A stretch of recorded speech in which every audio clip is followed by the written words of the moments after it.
I'm Marina Flores with your morning headlines. New this morning, a 38-year-old man was arrested following a high-speed chase last night in Lyon County. The Lyon County Sheriff's Office used stop sticks to end the pursuit at an undisclosed location.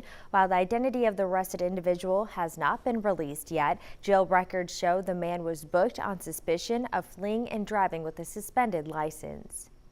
A Topeka man convicted of killing a man last year will spend the rest of his life in prison. Lorenzo Patman III was sentenced yesterday for the first-degree murder of Kyle Higgins, which happened during an attempted robbery back in August of 2024. Patman and another man, Romello Boatwright, were arrested after a police chase. Boatwright was sentenced earlier this year.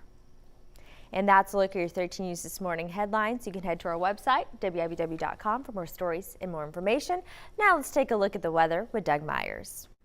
Well, it's another cold start this morning, but it's going to turn out to be a really nice afternoon with upper 60s for highs. Taking advantage of this, this is probably going to be the last nice day that we'll have for the remainder of the month, as we're getting close to just over a week away from November. Meanwhile, tomorrow, mid to upper 50s, so a lot cooler. A lot of that is because overcast skies and rain for much of the day. We'll talk about that rain here right now. So here's a look at those clouds and the increase a little bit towards the late afternoon hours, but likely staying dry, especially through the evening hours. If we do get any rain, it will be very spotty before midnight, and even the better chance of rain comes in probably closer to 2-3 o'clock at the earliest. And a lot of the rain may end up staying south of I-70 before sunrise tomorrow. And then once sunrise comes for tomorrow and we get through the morning hours of the storm system, we may have a lot of areas up along the Nebraska-Kansas border and Highway 36 not get any rain at all, or at least get a lot lighter and spotty rain compared to the widespread nature that areas further to the south will have. And then once we get into the late afternoon, evening hours, so we do get a lull in most of the rain. So good news for any Friday evening, including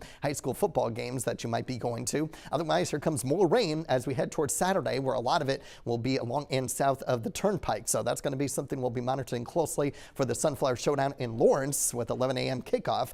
Right on the edge of both Topeka and Lawrence. Of course, we have the Washburn game too at 1 p.m. So that's going to be something we'll be monitoring very closely for Saturday. Otherwise, as that system starts to push out the area in the weekend, we have lower probability of rainfall Sunday, Monday, and Tuesday, but still keeping an eye on at least a chance on those 3 days. So definitely a weather pattern that we're going to have to take on a day-by-day basis with all these rain chances tonight through early next week. Highs are generally going to be in the mid-50s to low 60s. Lows will at least be in upper 40s and low 50s for many spots through Monday morning. And then as a cold front pushes through early in the week, we do start to notice cooler temperatures for lows towards the end of the week.